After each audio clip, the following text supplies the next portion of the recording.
بسم اللہ الرحمن الرحیم۔ السلام علیکم کلاس فرسٹ ایئر۔ آج کا ہمارا ٹاپک ہے حج۔ تو آج ہم حج کے بارے میں تفصیل کے ساتھ پڑھتے ہیں۔ سب سے پہلے حج کے معنی اور مفہوم کو جان لیتے ہیں، پھر اس کے بعد حج کی فرضیت اور اہمیت کے بارے میں پڑھیں گے۔ تو حج جو ہے اسلام کا 5واں رکن اور اہم بنیادی رکن ہے۔ حج کا جو معنی ہے وہ ارادہ کرنا ہے، نیت کرنا ہے اور زیارت کرنے کے ہے۔ قصد کرنا، ارادہ کرنا، نیت کرنا اور زیارت کرنے کے ہے۔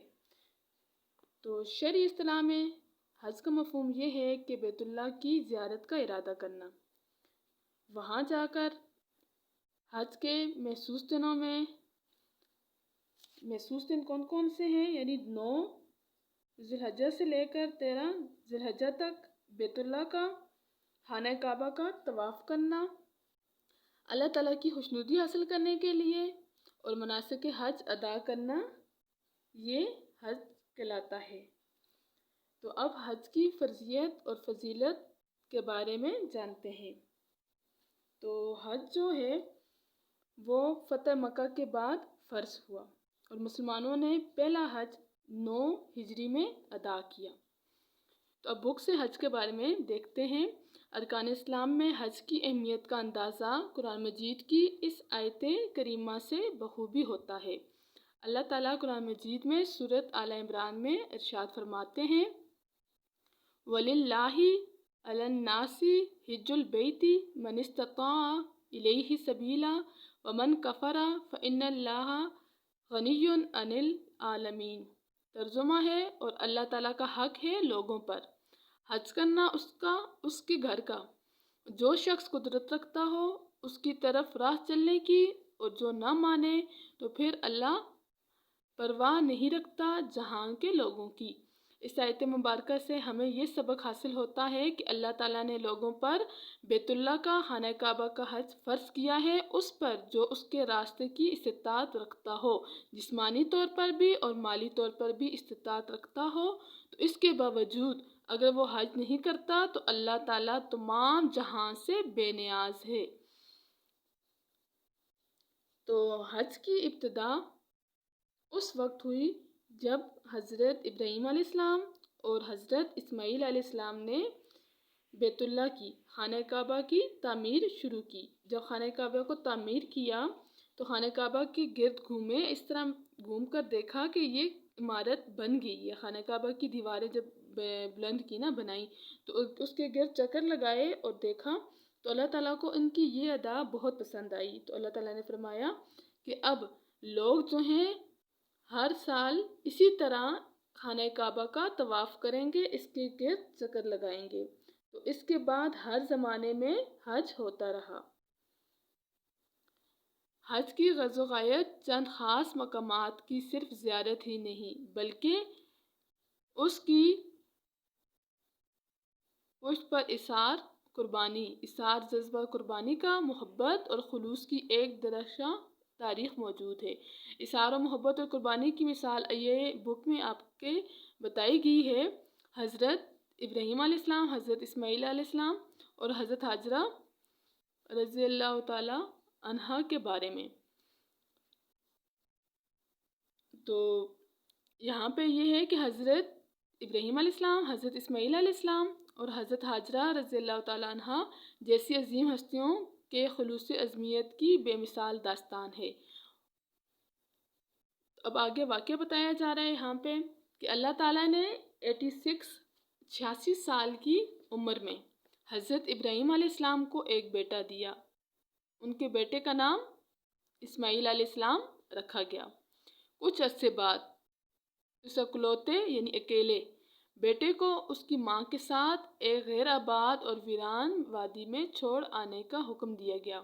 تو اللہ تعالیٰ نے حضرت ابراہیم علیہ السلام کو یہ حکم دیا کہ وہ اپنے بیٹے اسماعیل علیہ السلام اور اپنی بیوی حضرت ہاجرہ کو ایک میدان میں چھوڑ کے آ جائیں۔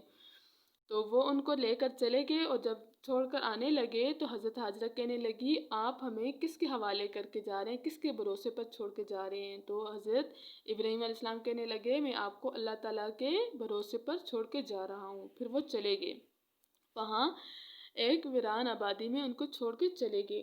تو کچھ دن ان کے پاس جو ہے کھانے پینے کی چیزیں تھیں، پھر وہ ختم ہوئی تو ایک مرتبہ حضرت اسماعیل علیہ السلام پیاس سے بلبلا رہے تھے، ان کے ہونٹ خشک ہو چکے تھے۔ تو حضرت ہاجرہ جو ہیں وہ پانی کی تلاش میں ادھر ادھر دیکھنے لگی، کہیں سے پانی ملے وہ حضرت اسماعیل علیہ السلام کو پلائیں۔ تو پھر پہاڑی پہ ادھر ادھر دیکھا تو کہیں پانی بھی نہیں ملا، کوئی قافلہ بھی نہیں جا رہا تھا جس سے وہ پانی لے کر انہیں پلائیں۔ پھر صفا اور مروہ کی پہاڑی پہ گئی، پھر صفا کی طرف گئی تو حضرت اسماعیل علیہ السلام کے رونے کی آواز آئی، پھر انہیں دیکھنے کے لیے آتی، پھر دوڑ کر ان کے رونے کی آواز آتی جب، تو پھر دوڑ کر ان کی طرف آتی حضرت اسماعیل علیہ السلام کی طرف، پھر پانی کی تلاش میں جاتی۔ اس طرح صفا اور مروہ پہاڑیوں پہ انہوں نے چکر لگائے، وہ پانی کی تلاش میں تھی، 7 چکر لگائے۔ اب حج میں بھی اسی طرح ہے کہ یہ اسی نسبت سے 7 چکر صفا اور مروہ کے لگائے جاتے ہیں۔ پھر پانی نہیں ملا تو حضرت ہاجرہ جو ہیں آسمان کی طرف منہ کر کے کہنے لگی، یا رب یہ بچہ پیاس سے نڈھال ہو رہا ہے، اب تو ہی اس کی مدد فرما۔ تو اللہ تعالیٰ نے حضرت جبرائیل علیہ السلام کو حکم دیا کہ وہ جا کے پر بچھائیں، تو حضرت اسماعیل علیہ السلام نے ایڑیاں رگڑی، وہاں پہ پانی جاری ہو گیا، زمزم کا پانی نکل گیا۔ تو حضرت ہاجرہ نے عبرانی زبان میں فرمایا زمزم یعنی ٹھہر جا، رک جا۔ تو کچھ ویران آبادی میں چھوڑانے کا حکم دیا گیا، جس پر خود انہوں نے بھی بڑے صبر اور حوصلے سے عمل کیا، اور حضرت ہاجرہ نے بھی اس سلسلے میں بڑی عظمیت کا مظاہرہ کیا، بہت صبر کیا، بہت برداشت کی حضرت ہاجرہ نے بھی۔ تو جب یہ بچہ کچھ بڑا ہوا اور دوڑ دھوپ کے قابل ہو گیا، چلنے پھرنے کے حضرت اسماعیل علیہ السلام جب قابل ہو گئے تو اسے قربان کرنے کا حکم دیا گیا۔ ان کے والد حضرت ابراہیم علیہ السلام کو خواب میں آیا تو اللہ تعالیٰ نے فرمایا کہ اپنی سب سے محبت والی محبوب چیز جو آپ کو سب سے زیادہ محبوب ہے اس کو اللہ تعالیٰ کی راہ میں قربان کر دیں۔ تو انہوں نے اپنے بیٹے اس عظیم بندے ابراہیم علیہ السلام نے اس پر بھی بڑی استقامت سے عمل کیا، بڑے ثابت قدمی سے عمل کیا۔ تو اللہ تعالیٰ نے جہاں اس قربانی کو شرف قبولیت عطا فرمایا تو انہوں نے حضرت ابراہیم علیہ السلام نے اللہ تعالیٰ کی راہ میں اپنے بیٹے حضرت اسماعیل علیہ السلام کو قربان کر دیا۔ تو اللہ تعالیٰ کی طرف سے وہ جو ہے ایک دمبا جو ہے وہ ذبح ہو گیا۔ تو یہ قربانی جو ہے اللہ تعالیٰ کے ہاں قبول ہوگی۔ اب اسی نسبت سے عید سنت ابراہیمی پر عمل کیا جاتا ہے اور قربانی کی جاتی ہے۔ تو وہیں حضرت اسماعیل علیہ السلام کو بھی بچا لیا، جنہوں نے تسلیم و رضا کی عظیم الشان مثال پیش فرمائی تھی۔ حج کے متعدد مناسک ہمیں انہی عظیم اور بزرگ ہستیوں کے نقش قدم پر چلنے کی دعوت دیتے ہیں۔ حج ایک جامع عبادت ہے۔ جامع کس کو کہتے ہیں؟ مکمل عبادت کو، جو تمام بدنی اور مالی عبادات کا مجموعہ ہے۔ حج میں نماز کی طرح اللہ تعالیٰ کی یاد اور دعائیں بھی ہیں۔ جس طرح روزے میں نفسانی جو ہے انسان کے نفس کی خواہشات پر پابندی بھی ہے، زکوٰۃ کی طرح مال بھی خرچ ہوتا ہے، اور جہاد کی طرح اللہ تعالیٰ کی راہ میں سفر بھی ہے، تو اسی طرح حج کی فضیلت اور ثواب بھی سب سے زیادہ ہے۔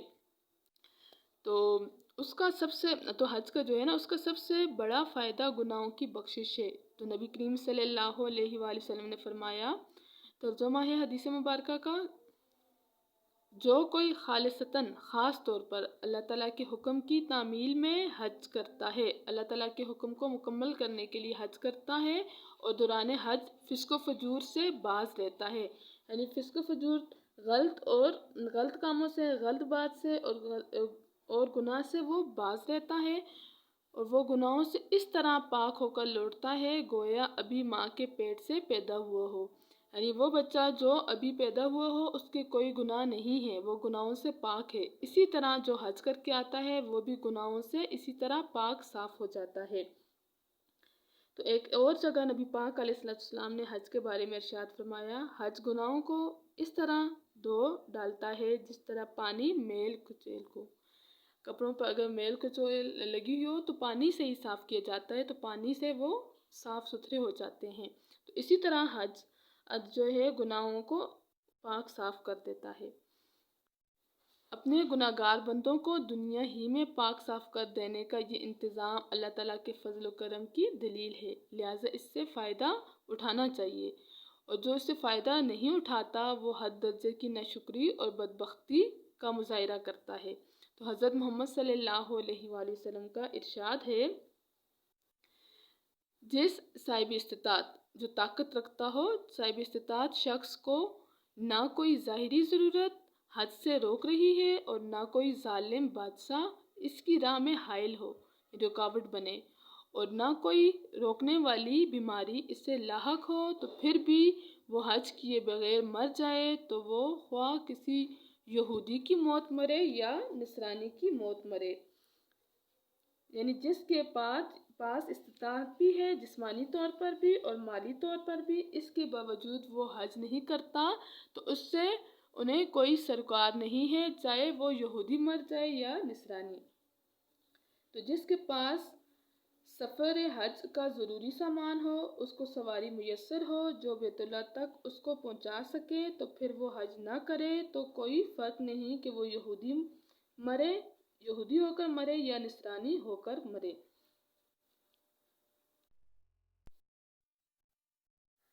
بسم اللہ الرحمن الرحیم۔ السلام علیکم کلاس۔ فرسٹ ایئر پچھلی ویڈیو میں حج کی اہمیت، فضیلت اور فضائل و برکات کے بارے میں پڑھا اور حج کی جمعیت کے بارے میں پڑھا۔ تو آج کا ہمارا ٹاپک ہے زائرین خانہ کعبہ کی کیفیات۔ اب یہ دیکھتے ہیں کہ زائرین کس کو کہتے ہیں۔ زائرین زیارت کرنے والے، جو خانہ کعبہ کو دیکھتے ہیں، زیارت کرتے ہیں، ان کی کیفیات یعنی ان کی کیا حالت ہوتی ہے جس وقت وہ خانہ کعبہ کو دیکھتے ہیں۔ تو ظاہر ہے جس وقت خانہ کعبہ کو دیکھتے ہیں تو ان کو اطمینان، سکون نصیب ہوتا ہے نا۔ اگرچہ حج کے مناسک پر غور کیا جائے، مناسک جو ہے حج کے جو طور طریقے ہیں ان پر غور کیا جائے، حج کے جو ارکان ہیں جو ادا کیے جاتے ہیں ان پر غور کیا جائے، تو معلوم ہوگا کہ ہر مرحلہ اپنے اندر اخلاقی روحانی تربیت کا سامان رکھتا ہے۔ جب ایک شخص اپنے عزیز و اقارب کو چھوڑ کر، دنیاوی دلچسپیوں سے منہ موڑ کر، دو انسلی چادریں اوڑھ کر لبیک اللہم لبیک کی صدائیں بلند کرتے ہوئے بیت اللہ شریف میں حاضر ہوتا ہے، تو اس کا یہ سفر ایک طرح سے سفر آخرت کا نمونہ بن جاتا ہے۔ اب اس بات کو سمجھتے ہیں کہ اسلام کے مقرر کردہ عبادات کا بنیادی مقصد انسان کی اخلاقی اور روحانی تربیت ہے۔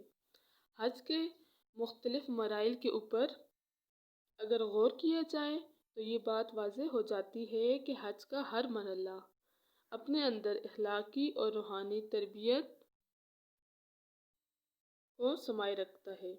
جب ایک مسلمان اللہ کی خاطر گھر بار چھوڑ کر نکلتا ہے تو وہ اپنی زبان سے لبیک اللہم لبیک کی آواز بلند کرتا ہے، تو اللہ رب العزت کے گھر پر حاضری دیتا ہے، تو یہ اس کا یہ سفر آخرت کا سفر بن جاتا ہے۔ مسلمان اپنی جائیداد، اپنی مال، اپنے گھر، اپنے عزیز و اقارب سب کو چھوڑ کر سفر کی طرف جو ہے تمام مصائب برداشت کرتے ہوئے صرف اللہ تعالیٰ کی خوشنودی کے لیے وہاں خانہ کعبہ میں حاضر ہوتے ہیں۔ تو اس سے ہمیں یہ سبق ملتا ہے کہ اللہ تعالیٰ کی رضا کی خاطر مسلمان اپنی محبوب چیز جو ہے ان کو بھی قربان کرنے پر تیار ہو جاتے ہیں۔ بس حج جو ہے اللہ تعالیٰ کی محبت اور حب نبوی صلی اللہ علیہ وسلم کا خاص مظہر ہے۔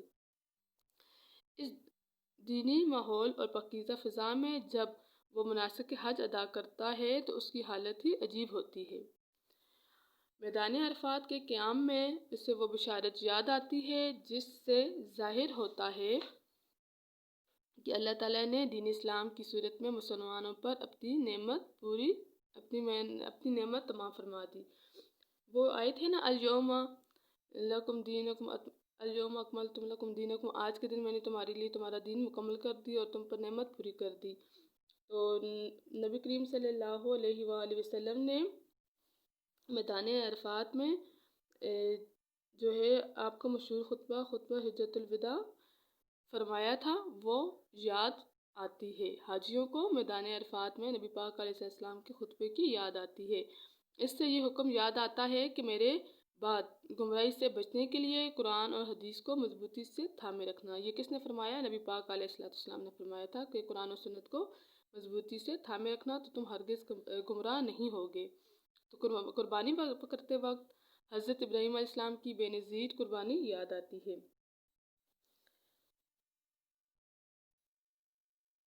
قربانی کرتے وقت حضرت ابراہیم علیہ السلام اور حضرت اسماعیل علیہ السلام کی قربانیاں بھی یاد آتی ہیں، اور وہ یہ سوچتا ہے کہ اس کی قربانی کے مقابلے میں میرے نفس کی جو چھوٹی چھوٹی خواہشات ہیں وہ قربانی کی کیا حیثیت رکھتی ہیں، وہ تو کچھ بھی حیثیت نہیں رکھتی۔ تو اس بارے میں جب حاجی جو ہے حج سے فارغ ہو کر اٹھتا ہے تو اس کی یہ کیفیت ہوتی ہے جس کا نقشہ قرآن مجید نے یوں کھینچا ہے۔ اللہ تعالیٰ ارشاد فرماتے ہیں قُلْ إِنَّ صَلَاتِي وَنُسُكِي وَمَحْيَايَ وَمَمَاتِي لِلَّهِ رَبِّ الْعَالَمِينَ لَا شَرِيكَ لَهُ وَبِذَلِكَ أُمِرْتُ وَأَنَا أَوَّلُ الْمُسْلِمِينَ۔ سورۃ انعام کی یہ آیت مبارکہ ہے، اس کا ترجمہ ہے میری نماز، میری قربانی، میرا جینا اور مرنا اللہ تعالیٰ کے لیے ہے جو پالنے والا سارے جہاں کا، کوئی نہیں اس کا شریک، اور یہی مجھ کو حکم ہوا اور میں سب سے پہلے فرما بردار ہوں۔ تو مکہ مکرمہ اور مدینہ منورہ کی زیارت جس وقت نصیب ہوتی ہے تو اس وقت بندے کے جو دل میں اطمینان اور سکون محسوس ہوتا ہے اس کا بندہ اندازہ بھی نہیں لگا سکتا، اور اس کے دل میں انبیاء کرام جیسے حضرت ابراہیم علیہ السلام، اسماعیل علیہ السلام اور صحابہ کرام کی یاد بھی تازہ ہوتی ہے۔ تو بندے کے دل دماغ میں یہ بات ہوتی ہے کہ یا اللہ میرا جو جینا ہے، میرا مرنا ہے، میری نمازیں، میری قربانیاں، سب کچھ تیرے لیے ہے، یعنی اس میں کوئی اور غرض شامل نہیں ہے، یہ اللہ تعالیٰ کی رضا کے لیے، یا اللہ یہ سب کچھ آپ کے لیے، کیونکہ آپ سارے جہاں کے پالنے والے ہیں اور اللہ تعالیٰ کے ساتھ کوئی شریک نہیں ہے، وہ اس بات کی گواہی دیتا ہے۔ مقام منی میں وہ اس عزم کے ساتھ اپنے ازلی شیطان دشمن کو کنکریاں مارتا ہے، وہاں پہ کنکریاں شیطان کو ماری جاتی ہیں نا، تو وہ کنکریاں مارتا ہے شیطان کو تاکہ شیطان اس کو وسوسات سے گمراہ نہ کر سکے، جو شیطانی وسوسے ہیں وہ ختم ہو جائیں۔ اب اگر یہ میرے اور میرے اللہ کے درمیان حائل ہونے کی کوشش کرے گا تو اسے پہچاننے میں غلطی نہیں کروں گا۔ جو حاجی ہے وہ کہتا ہے کہ شیطان جو ہے مجھے میرے اللہ اور میرے اللہ کے درمیان، یعنی جس وقت میں عبادت کرتا ہوں وہ وسوسات میرے دل میں ڈالتا ہے، وہ طرح طرح کے خیالات میرے دل میں ڈالتا ہے، تو اب وہ اس کی کوشش کرے گا تو میں شیطان کو پہچان لوں گا، میں اس کی بات کبھی نہیں مانوں گا۔ جب وہ بیت اللہ کے سامنے پہنچتا ہے تو اس کی روح اس خیال سے وجد میں آتی ہے کہ جب مقدس گھر کی زیارت کے لیے آنکھیں نمناک تھی، دل مضطرب تھا، بے چین تھا دل، وہ آج نظر کے سامنے ہے۔ تو جس وقت وہ خانہ کعبہ پر اس کی نظر پڑتی ہے تو اس وقت اس کو ایک عجیب سی خوشی محسوس ہوتی ہے، ایک سکون، اطمینان اس کو نصیب ہوتا ہے۔ تو وہ کہتا ہے کہ جس کا میں اتنے عرصے سے انتظار کر رہا تھا وہ آج میری نظر کے سامنے ہے۔ اللہ سے لگائے رکھنے کی یہ کیفیت حج کے لیے تسکین قلب، سکون کا باعث اور روح کی مسرت، روح کی خوشی کا باعث بنتی ہے۔ طواف کے بعد صفا اور مروہ کے درمیان سعی کرتا ہے، طواف کے بعد صفا اور مروہ کے درمیان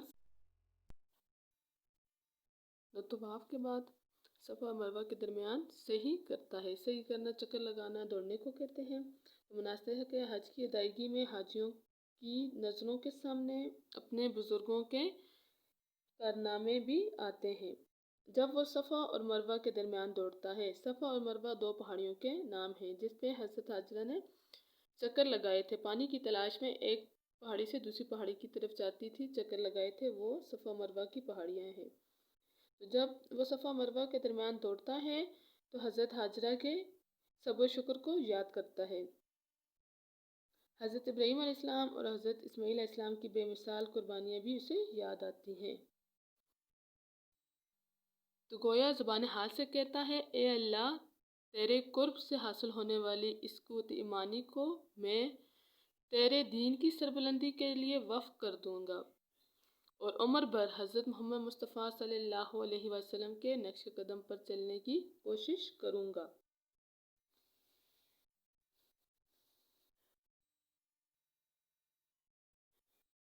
دل کی یہی تمنا دعا بن کر اس طرح لبوں تک آتی ہے،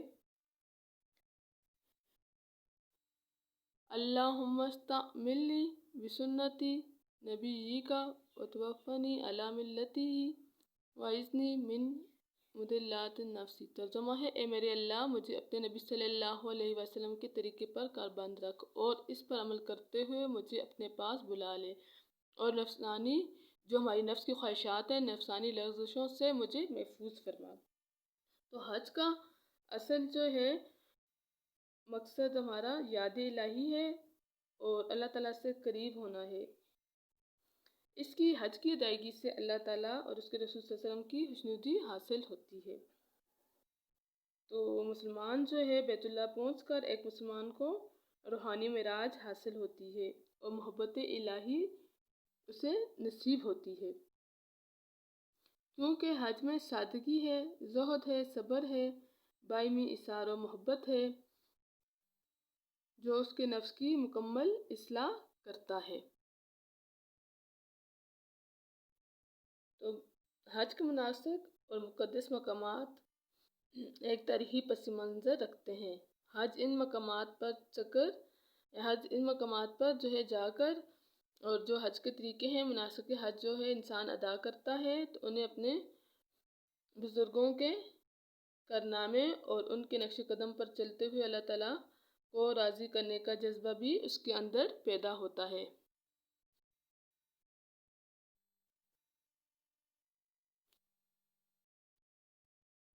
تو اب جو ہے یہ تو کمپلیٹ ہو گیا، اب حج کے فوائد کے بارے میں دیکھتے ہیں کہ حج کے فوائد مقاصد کیا ہیں۔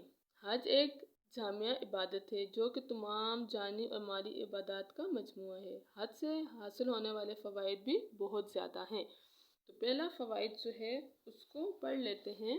حج کا اصل فائدہ یاد الہی اور قرب ربانی ہے، لیکن دیگر ارکان دین کی طرح اس کے بھی متعدد معاشرتی اور اخلاقی فوائد ہیں۔ اس موقع پر دنیا کے مختلف علاقوں سے آنے والے افراد فریضہ حج کی ادائیگی کی بدولت گناہوں سے پاک صاف ہو جاتے ہیں۔ یہ لوگ تو یہ حج کا جو ہے اکثر مقصد کیا ہے کہ اللہ تعالیٰ کو یاد کرنا ہے اور اللہ تعالیٰ کے قریب ہونا ہے، جبکہ اس کا سب سے بڑا دینی مقصد یہ ہے کہ وہ دین الہی پر عمل بھی کرتا ہے، اللہ تعالیٰ کے احکام کی پیروی بھی کرتا ہے اور دینی مقصد کی تعمیل بھی ہوتی ہے۔ اس کی ادائیگی سے جو ہے اللہ اور اس کے رسول کی خوشنودی حاصل ہوتی ہے۔ اسلام کے اولین مرکز یعنی بیت اللہ میں پہنچ کر ایک مسلمان کی روحانی معراج اور حضور صلی اللہ علیہ وسلم سے محبت جو ہے اس کو حاصل ہو جاتی ہے، اس کے دل میں محبت جو ہے جاگزیر ہوتی ہے، اور یہ لوگ اپنے ساتھ ایمان اور تقوی کی پاکیزگی کی بدولت جو احساسات لے کر لوٹتے ہیں وہ ان کے ماحول کی بھی اصلاح کا سبب بن جاتے ہیں۔ مرکز توحید پر اکٹھے ہو کر حاجی ایک ہی اللہ کی عبادت اور ایک ہی مقصد کے لیے جدوجہد میں شریک ہو جاتے ہیں اور ایک ہی امام کے اشارے پر نقل و حرکت کرتے ہیں اور نظم و ضبط کا بہترین ثبوت دیتے ہیں۔ تو حج کی بدولت اسلام میں بہترین جو ہے اخلاقی جذبات پیدا ہوتے ہیں۔ تو دوسرا پوائنٹ ہمارے پاس ہے حج کا یہ عظیم الشان اجتماع ملت اسلامیہ کی شان و شوکت کا آئینہ دار ہے۔ جب دنیا کے گوشے گوشے سے آئے ہوئے مسلمان رنگ، نسل، قوم، وطن کے امتیازات سے بلند ہو کر، فرق سے بلند ہو کر بیک زبان ایک ہی کلمہ لبیک اللہم لبیک دہراتے ہیں تو ایک ہی کیفیت میں سرشار اپنے پروردگار کی پکار پر لبیک جو ہے کر رہے ہوتے ہیں، تو گویا وہ اللہ تعالیٰ کے فداکار سپاہیوں کی ایک فوج معلوم ہوتے ہیں۔ تو دنیا اسلام کے مسلمان ایک مرکز پر جب جمع ہوتے ہیں تو وہ اللہ کی پاک سرزمین میں ایک دوسرے سے ملتے ہیں، وہ اللہ کے نام کو بلند کرتے ہیں، وہاں نہایت آسانی کے ساتھ اپنے مصائب اور تکلیف کے اور مسائل پر غور کرتے ہیں۔ مختلف ممالک کے مسلمان ایک دوسرے کو سمجھنے اور قریب تر آنے کا ان کو موقع ملتا ہے، ایک دوسرے کے دکھ سکھ سے وہ آشنا ہو جاتے ہیں، پھر وہاں سے اخوت، ہمدردی اور بھائی چارے کا جذبہ لے کر دوبارہ عالم اسلام میں وہ پہنچ جاتے ہیں۔ حج جو ہے عالم اسلام کے اتحاد، یگانگت اور مساوات کا بہترین نمونہ ہے۔ مسلمان جو ہیں لاکھوں کی تعداد میں ہر سال خانہ کعبہ میں جمع ہوتے ہیں، تو ان کی شکلیں، ان کے رنگ، ان کی زبانیں، لباس، تہذیب و تمدن ایک دوسرے سے مختلف ہوتے ہیں، لیکن ایک خاص حد میں پہنچتے ہی، وہ خاص حد کون سی ہے؟ میقات ہے۔ میقات میں پہنچتے ہی تمام لوگ اپنا اپنا قومی لباس، جو وہ لباس اپنے قوم کا، جو اپنے کلچر کا، جو وہ چیزیں ہیں، وہ جو اپنا لباس جو ہے گھر سے پہن کے آئے ہوئے ہوتے ہیں، وہ اتار کر ایک خاص طرح کے لباس میں ملبوس ہو جاتے ہیں۔ حاجیوں کے لیے جو لباس ہے وہ لباس وہ پہن لیتے ہیں۔ اس طرح سے وحدت، اتحاد عالم اسلامی کا بہترین مظاہرہ کرتے ہیں۔ تیسرا پوائنٹ ہمارے پاس ہے، حج کا ایک اہم تجارتی اور اقتصادی فائدہ بھی ہے کہ مختلف ممالک سے آنے والے حجاج خرید و فروخت کے ذریعے معاشی نفع حاصل کرتے ہیں۔ تو اس سے مسلمانوں کی معاشی اور ثقافتی مسائل کا حل بھی نکلتا ہے کہ بین الاقوامی تجارت کی طرف قرآن پاک نے بھی سورۃ حج میں ارشاد فرمایا ہے، حج کا اصل مقصد یہ ہے کہ اپنے اپنے فوائد کو حاصل کریں اور اس کے ساتھ ہی چند محسوس دنوں میں خدا کو یاد بھی کر لیا کرو۔ سورۃ حج ہے، رکوع نمبر 4 ہے۔ یہ حج سے دین کی اشاعت تبلیغ میں بڑی مدد ملتی ہے۔ لوگ حج کے مواقع پر دور دراز علاقوں سے جمع ہوتے ہیں اور یہاں سب کے حالات کا جائزہ لے کر اسلامی بین الاقوامی مسائل کا حل سوچا جا سکتا ہے۔ تو حج مقبول، حج کے مذکورہ بالا اجتماعی اور انفرادی، اجتماعی جو بہت زیادہ ہو، انفرادی جو ایک فرد پر، فوائد سے ہمیں اس صورت میں فیضیاب ہو سکتے ہیں، یعنی اس صورت میں ہمیں فائدہ حاصل ہو سکتا ہے، اس صورت میں ہمارے لیے بہتری ہے جب ہمارا مقصد رضا الہی ہو، ہماری سرگرمیوں کا مرکز محض دین حق کی سربلندی ہو اور حج کی روحانی مقاصد پر نظر جمی رہے، تب ہی ہمارا حج مقبول مبرور ہو سکتا ہے۔ کہتے ہیں کہ جس وقت ہم حج کر رہے ہوں تو ہمارے حج میں ہمارا مقصد یہ ہونا چاہیے کہ یہ جو ہم حج کر رہے ہیں یہ اللہ تعالیٰ کو راضی کرنے کے لیے، اللہ تعالیٰ کی خوشنودی حاصل کرنے کے لیے کر رہے ہیں، اور دوسرا ہم دین اسلام پر قائم رہنے کے لیے، دین اسلام کی سربلندی کے لیے کر رہے ہیں، تو تب ہی ہمارا حج قبول ہوگا، حج مقبول ہوگا۔ اگر کوئی اور غرض اس میں شامل ہوگی، یعنی نام کے لیے یا شہرت کمانے کے لیے، تو وہ حج مقبول نہیں کہلائے گا۔ صرف جو اللہ تعالیٰ کی رضا کے لیے اور اللہ تعالیٰ کو راضی کرنے کے لیے حج کیا جائے گا، اس میں اور کوئی بھی اپنا جو ہے ذاتی مفاد نہ ہو، تو وہ حج مقبول کہلائے گا۔ تو آج کا ہمارا ٹاپک حج والا کمپلیٹ ہو چکا ہے۔ جتنا آپ نے پڑھا ہے فرسٹ ایئر آپ کا ہوم ورک ہے، اس کو آپ نے یاد کرنا ہے۔ اللہ حافظ۔